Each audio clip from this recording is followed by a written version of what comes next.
Hey everyone, and welcome. Today, we're going to pull back the curtain on this amazing technology that lets one single computer pretend to be many. And then we'll see how that exact same idea is what powers the entire global cloud we use every single day. But let's kick things off with a simple question. Just imagine for a second, what if that one physical computer on your desk could safely hold a bunch of different, completely separate digital worlds all at once? Well, that's the core idea behind virtualization. All right, so let's dive into our first big idea.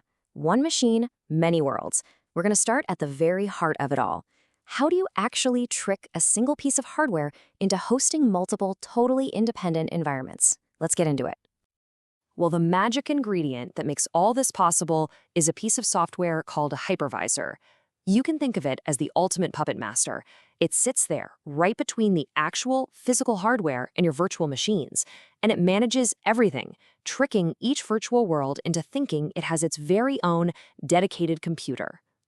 Now, to actually go and build one of these virtual worlds, you can't just snap your fingers. You need a specific toolkit. So let's take a look at the different types of tools out there and what you'll need to get started.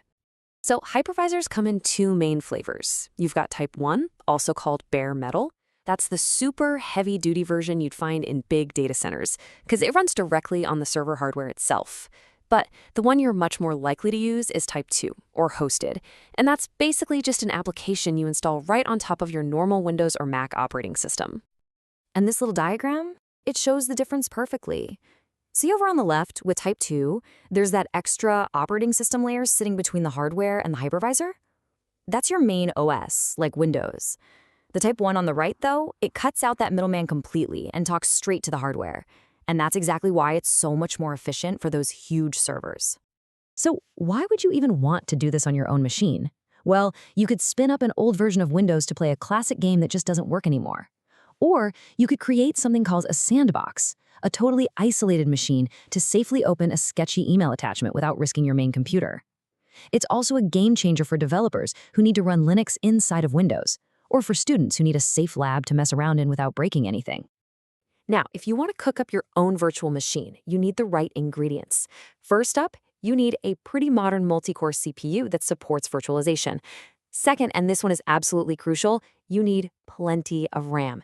You've got to have enough to share between your main computer and every virtual machine you want to run. And finally, you'll want a fast, spacious hard drive, ideally an SSD, because each of these VMs is stored as one giant file. And, I really want to double-click on that point about memory. If there's one thing you take away from this, it's this. If you give your virtual machine too little RAM, it's forced to use your slow hard drive as a crutch. And when that happens, your performance just absolutely tanks. So please, if you're building a VM, don't skimp on the RAM. Real quick, before we move on, I have to mention the newer, more lightweight cousin to the VM, the container. The key difference here, as you can see, is all about efficiency. A traditional VM has to boot up an entire separate operating system. That's why it's heavier and slower to get going. A container, on the other hand, is much cleverer. It just shares the core part of the host's operating system, the kernel, which makes it incredibly lightweight and super fast to start up. So, okay, we've been talking about running a few extra worlds on our one little machine. But what happens when you take this exact same idea of virtualization and just blow it up, applying it across thousands and thousands of servers and data centers all over the planet? Well, you get the cloud. And that brings us to our next section, scaling up to the cloud. Because really, when you get right down to it, cloud computing is just virtualization on a massive, globally accessible scale. So what actually makes something the cloud? It's not just some fuzzy marketing term. It's defined by 5 key characteristics. And the first one is on-demand self-service. This is the truly revolutionary part. You can get incredibly powerful computing resources, like a brand new virtual server, with just a few clicks in a web browser. No calling a salesperson, no waiting for someone to rack a server for you. It's instant. Number 2 is broad network access.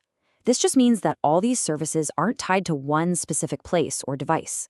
It doesn't matter if you're on a laptop at the office, a tablet on your couch, or your phone on a train, you can access all the same power and all the same data over a standard internet connection.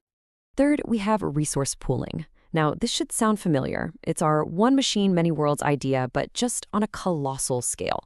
Cloud providers have these immense pools of servers and storage that are dynamically shared between thousands and thousands of customers, and that incredible efficiency is exactly what makes the cloud so affordable. Number 4 is rapid elasticity. Honestly, this is the cloud's superpower. Let's say your website suddenly goes viral and gets a massive surge of traffic. The cloud can automatically, instantly scale up your server power to handle it. And then, just as importantly, when the traffic dies down, it scales everything right back down so you're not paying for power you don't need anymore. And finally, measured service. This is the pay-as-you-go model that everyone loves. Just like your electricity bill, you are only ever charged for the computing resources you actually use. It's a total shift from the old days of buying and owning all your own expensive hardware. And you can use these cloud services in a couple of different ways. Think of it like this. You have infrastructure as a service, or IaaS. That's like renting a plot of land and a pile of bricks. You get the raw virtual servers, and you build whatever you want. On the other end of the spectrum, you have software as a service, or SaaS. That's the fully furnished apartment. Think Google Docs or Netflix. You just show up and use the finished product. Okay, let's make all of this real. In our final section, Your World, Virtualized, we're going to connect all these big, powerful concepts directly to the apps and services you're probably using every single day. Just think about using a service like Google Drive or Dropbox for a second. You know, when you save a file on your laptop and then poof, it just instantly appears on your phone? That's file synchronization, and it's powered by the cloud. Or when you and a coworker are editing the exact same document at the exact same time, that's real-time collaboration.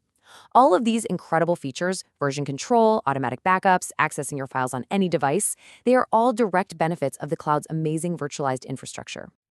So here it is, the ultimate takeaway. From that one single virtual machine you might spin up on your laptop, all the way up to the massive global network that syncs your files and streams your movies, virtualization and the cloud are the invisible engines making our entire modern digital world possible.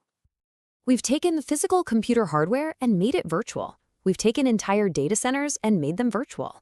And it really leaves you with a final thought, right? In a world that's already built on so many layers of virtualization, what do you think we're going to make virtual next?